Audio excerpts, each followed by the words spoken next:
Hi hello. അപ്പോൾ എങ്ങനെ ഉണ്ടായിരുന്നു എല്ലാവരുടെയും പെരുന്നാൾ വിശേഷങ്ങളൊക്കെ?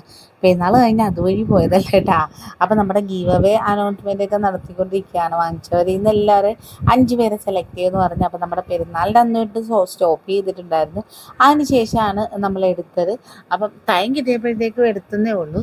അപ്പോൾ 5 ഭാഗ്യശാലികൾക്ക് നമ്മുടെ ആ ഒരു മാസത്തെ പ്രോഡക്റ്റാണ് അപ്പോൾ നമ്മൾ ഉപയോഗിച്ചുകൊണ്ടിരുന്നവർക്ക് തന്നെയാണ് കേട്ടോ കിട്ടിയിരിക്കുന്നത്. മാഷാഅല്ലാ ഭയങ്കര സന്തോഷമായി. അങ്ങനെ കിട്ടുമ്പോഴത്തേക്കും എന്തോ ഒരു പ്രത്യേകതയല്ലേ. അപ്പോൾ നിങ്ങളുടെ പെരുന്നാൾ വിശേഷമൊക്കെ കമൻറ്റ് ചെയ്യണം കേട്ടോ. എന്തൊക്കെയുണ്ടായിരുന്നു വിശേഷങ്ങൾ പെരുന്നാളിൽ? അപ്പം നമ്മൾ എന്തൊക്കെ വിചാരിച്ചാലും പെരുന്നാൾ രാവിലെ എന്തൊക്കെ സ്പെഷ്യൽ നമുക്ക് എപ്പോഴും നോമ്പുറക്കുന്ന സമയത്തൊക്കെ തന്നെ ഈ ഒരു ഇറച്ചിയും മുട്ടയും അങ്ങനെയൊക്കെ ആയതുകൊണ്ട് തന്നെ പെരുന്നാളിന് പിന്നെ രാവിലെയൊക്കെ എന്ത് സ്പെഷ്യൽ.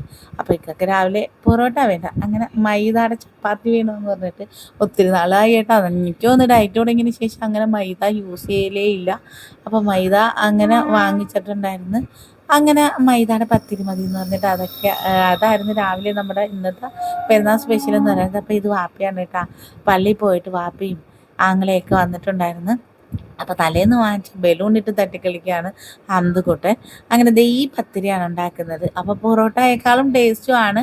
അകമൊക്കെ നന്നായിട്ട് വേകുകയും ചെയ്യും. ഒരുപാട് എണ്ണയോ ഓയിലോ ഒന്നും യൂസ് ചെയ്യേണ്ട. ഇത്തിരി വെളിച്ചെണ്ണ ആണെങ്കിൽ നല്ല ടേസ്റ്റ് ആയിരിക്കും കേട്ടോ. അപ്പോൾ ഇതേപോലെ നമ്മുടെ ചപ്പാത്തി ഒന്ന് പരത്തിയിട്ട് അതിലേക്കൊരു ഇത്തിരി എണ്ണ ഇങ്ങനെ ഒന്ന് തൂക്കിയെടുക്കുക. എന്നിട്ട് 4 സൈഡ് ഇങ്ങനെ മടക്കി നമ്മുടെ പേപ്പർ ബോട്ടിന് മടക്കുന്ന കണക്ക് മടക്കിയെടുക്കുക. അപ്പോൾ പിന്നെ അപ്പവും ഉണ്ടായിരുന്നു. മോന് അപ്പം മതി, ഇക്കാക്ക് ചപ്പാത്തിയും മതി. അപ്പം രണ്ടും വെക്കണമല്ലോ. ചപ്പാത്തിയുടെ കാര്യം സത്യം പറഞ്ഞാൽ മറന്നുപോയി. പിന്നെ പെട്ടെന്ന് ഞാൻ പള്ളി വിരിയുന്ന സമയത്ത് ഓടിപ്പോയി ഉണ്ടാക്കുമായിരുന്നു കേട്ടോ. പിന്നെ ചപ്പാത്തി പെട്ടെന്നായതുകൊണ്ട് വേറെ പ്രശ്നമൊന്നുമില്ല. അപ്പോൾ അപ്പത്തിന് തലേന്ന് തന്നെ പെരുന്നാളാണെങ്കിൽ മാവ് വാങ്ങിച്ചാൽ മതിയല്ലോ എന്ന് ഞാൻ പറഞ്ഞിട്ടുണ്ടായിരുന്നു. അങ്ങനെ അരച്ചെല്ലാം ഒരു കവറ് മാവ് വാങ്ങിച്ച് വെച്ചതാണ്. നമ്മുടെ 29 30 എന്നുള്ളൊരു തർക്കം ഉണ്ടാവുമല്ലോ. അപ്പോൾ അത് കാരണം ഞാൻ നേരത്തെ പറഞ്ഞിട്ടുണ്ടായിരുന്നു. അപ്പോൾ പെരുന്നാളാണെങ്കിൽ അപ്പത്തിൻ്റെ മാവ് വാങ്ങിച്ചുകൊണ്ട് വരാനായിട്ട്. അപ്പോൾ ഉച്ചയ്ക്ക് എന്തായാലും സ്പെഷ്യലായിട്ട് ബിരിയാണിയാണ്. ഒരു കൊതി രാവിലെ ഓരോരുത്തർക്ക് പല കൊതികളാകുമ്പോഴത്തേക്കും എനിക്കും എന്തെങ്കിലും ആഗ്രഹങ്ങളൊക്കെ വേണ്ടി. അപ്പം ഞാൻ പറഞ്ഞ് ഉച്ചയ്ക്ക് നമുക്ക് ബീഫിൻ്റെ ബിരിയാണി, ചിക്കൻ നമ്മുടെ എപ്പോഴും പൊരിക്കുന്ന കണക്ക് ഓയിലില്ലാതെ നമ്മുടെ ചിക്കൻ ഫ്രൈയും ആക്കി എടുക്കാമെന്ന്. അങ്ങനെ അതേ ചിക്കൻ നേരത്തെ അങ്ങ് പുരട്ടി വെക്കാമെന്ന് കരുതി.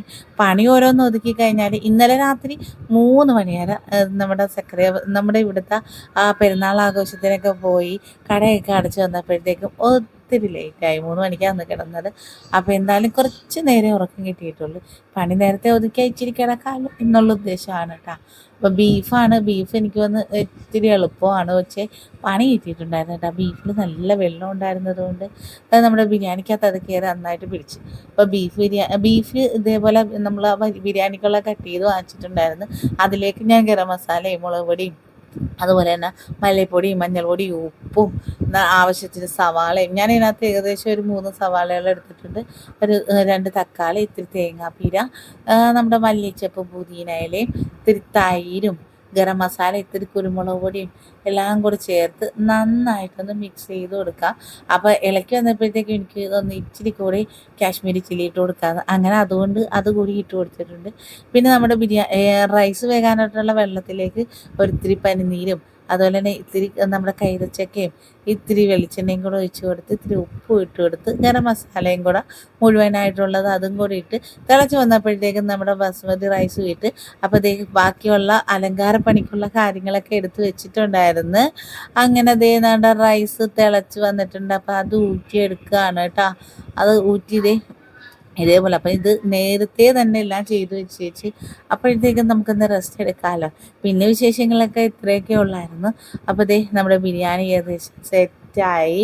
അങ്ങനെ ആദ്യം തന്നെ ഹംദക്കുട്ടന് കൊടുക്കാനും എനിക്ക് കഴിക്കാനും. ഹംദക്കുട്ടനെ എടുക്കുമ്പോഴത്തേക്കും അതുവഴി തന്നെ ഞാനും കഴിക്കും, അത് വേറെ കാര്യം.